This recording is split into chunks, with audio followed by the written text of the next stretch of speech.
بسم اللہ الرحمن الرحیم۔ شروع اللہ کے نام سے جو بڑا مہربان نہایت رحم والا ہے۔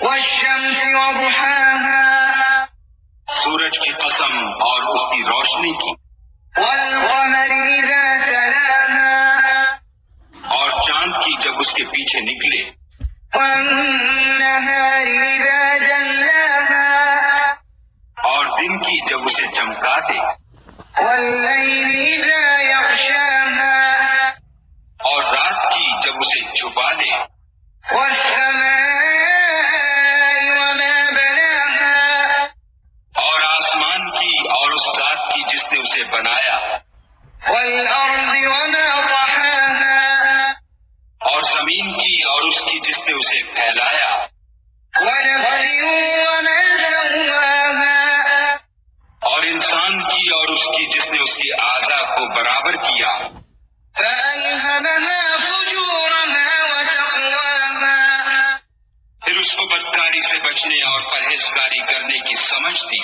سبحان قد اللہ۔ أفلح من زكاها، کہ جس نے اپنے نفس یعنی روح کو پاک رکھا وہ مراد کو پہنچا، بے شک۔ وقد خاب من دساها، اور جس نے اسے خاک میں ملایا وہ خسارے میں رہا۔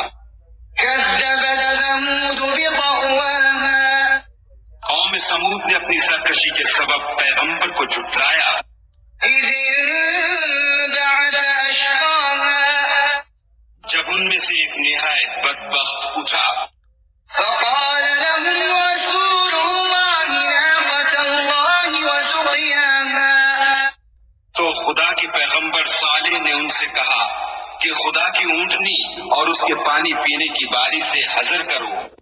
فكذبوه فعقروها فدمدم عليهم بذنبهم فسواها، مگر انہوں نے پیغمبر کو جھٹلایا اور اونٹنی کی کونچیں کاٹ دی تو خدا نے ان کے گناہ کے سبب ان پر عذاب نازل کیا اور سب کو ہلاک کر کے برابر کر دیا۔ ولا يخاف عقباها، اور اس کو ان کے بدلہ لینے کا کچھ بھی ڈر نہیں۔